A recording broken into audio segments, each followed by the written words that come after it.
Di zaman modern ini, banyak banget isu-isu sensitif yang bermunculan. Salah satunya adalah isu LGBT. Beberapa tahun belakangan, isu ini emang rame banget di negara kita. Mulai dari penggerebekan pesta gay, ditemukannya grup WA LGBT di HP anak SD, sampai yang terbaru, ada kasus pencabulan yang dilakukan sama pengurus panti asuhan. Kita semua tahu kalau isu LGBT ini berasal dari negara barat, yang udah lama berkembang dan menyebar ke seluruh belahan dunia. Tapi sebenarnya perilaku menyukai sesama jenis ini bukanlah sebuah hal yang baru dan udah ada sejak zaman peradaban kuno. Bahkan dianggap sebagai hal yang normal dan marak terjadi.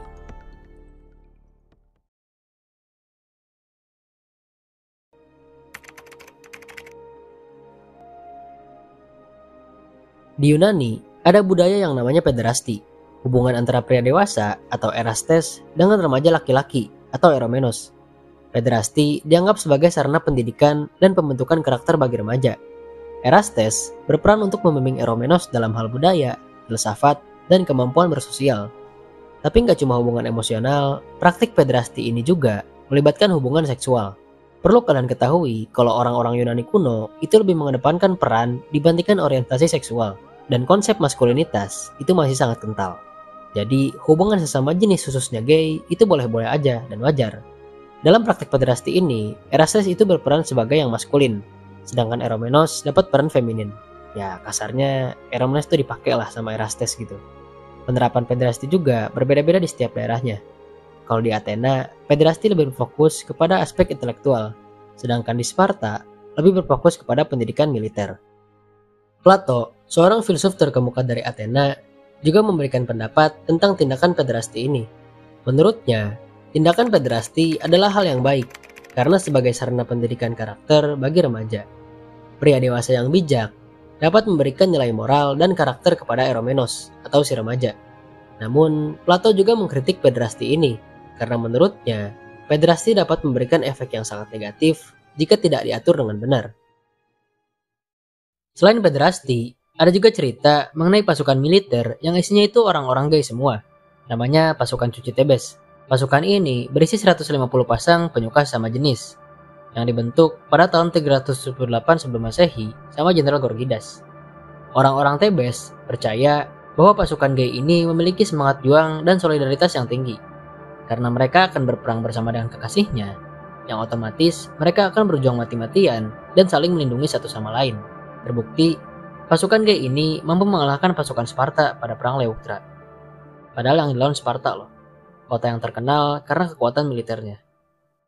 Gak cuma di Yunani, di peradaban Romawi juga terdapat praktik yang sama. Nah, di Romawi ini, praktik hubungan sesama jenis khususnya gay itu lebih kompleks dan ada aturan-aturan tertentu supaya bisa diterima di masyarakat. Ya, walaupun aturan itu gak tertulis. Hubungan antar sesama pria boleh dilakukan ketika pasangan tersebut memiliki status sosial yang berbeda. Pria yang berstatus sosial tinggi akan mengambil peran maskulin atau peran aktif. Sedangkan pria yang berstatus sosial rendah atau budak akan mendapat peran sebagai feminin atau dapat yang pasif dia. Tetapi hubungan sesama jenis ini akan menjadi aib ketika dilakukan oleh dua pria yang memiliki status sosial yang sama. Atau kedua pria memiliki status sosial yang berbeda, tapi peran aktifnya atau maskulinnya itu diambil sama pria yang status sosialnya rendah. Ngerti kan maksud gue? Praktik homoseksual di Romawi juga banyak dilakukan oleh para kaisar. Seperti Kaisar Hadrian yang memiliki hubungan dengan pemuda bernama Antinous, Elgabalus yang menikahi budak prianya, sampai Kaisar Nero yang mengebiri budak bernama Sporus yang kemudian dinikahin tuh sama dia. By the way, buat kalian yang gak tahu, dikebiri itu torpedonya itu dipotong. Ya itu. Atau Julius Caesar yang dirumorkan memiliki hubungan dengan Nikomedes IV, raja dari Bitinia. Dan katanya Julius Caesar ini dapat peran feminin, yang jelas jadi aib baginya. Apalagi ia adalah Raja Romawi pada waktu itu.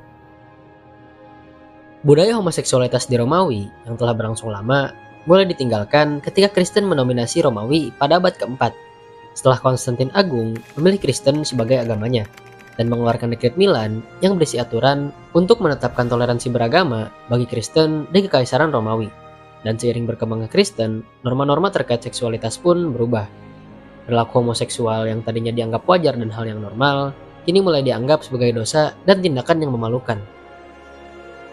Pengaruh agama Kristen terhadap sikap masyarakat dalam memandang perilaku LGBT bertahan selama berabad-abad, hingga pada abad ke-20, terjadi peristiwa revolusi seksual yang kembali mengubah pandangan masyarakat terhadap isu LGBT.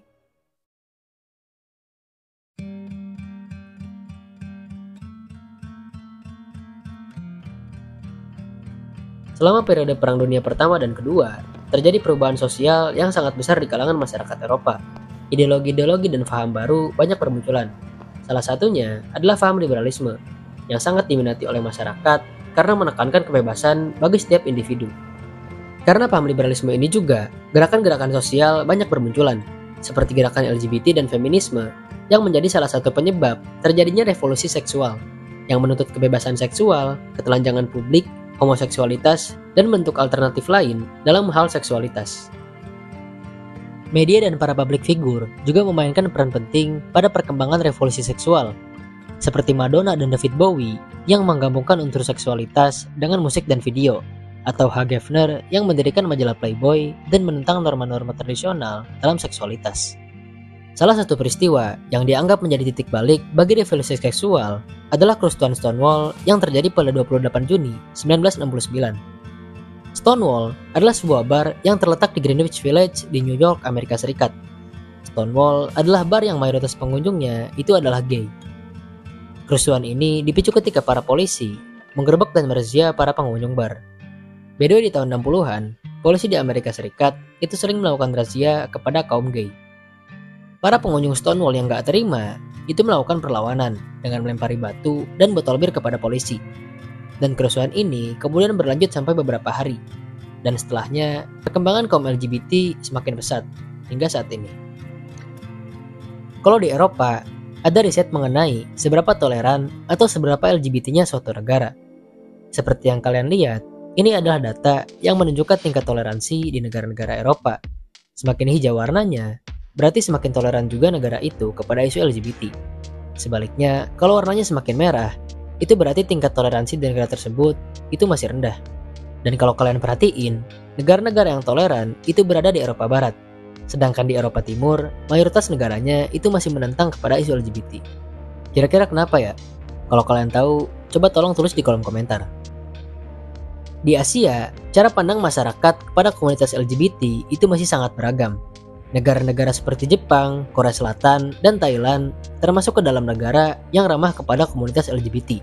Bahkan di Taiwan, pernikahan sesama jenis itu dilegalkan. Sementara untuk negara yang berada di Semenanjung Arab, itu mayoritas masih menentang adanya komunitas LGBT. Ya jelas, karena mayoritas negara-negara di Arab itu adalah negara Muslim.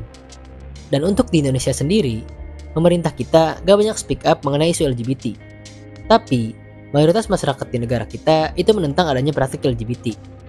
Ya, karena nggak sesuai sama norma-norma yang udah ada. Dan sama kayak di Arab, mayoritas penduduk di negara kita itu juga Muslim. Tapi meskipun masyarakat kita menolak dan kontra, belakangan ini sering terjadi kasus-kasus yang berkaitan dengan LGBT. Gak usah jauh-jauh, ketika lo buka sosial media, ada aja kan konten-konten yang menjurus kepada LGBT. Bahkan, kaum pelangi ini udah berani muncul dan mengakui bahwa mereka adalah kaum LGBT.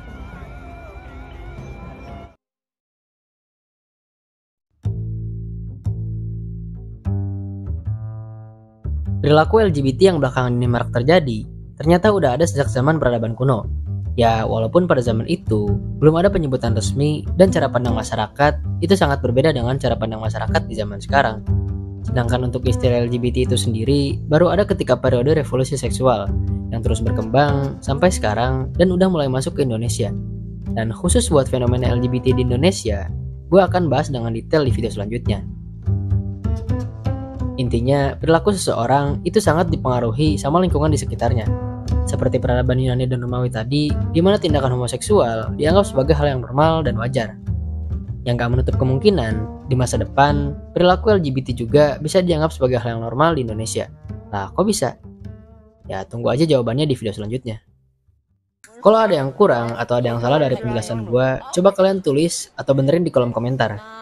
Terima kasih udah menyimak sampai habis. Gue pamit undur diri dan see you on the next video. Bye. You're not a lady? Yes, What are you? I'm Lady Boy.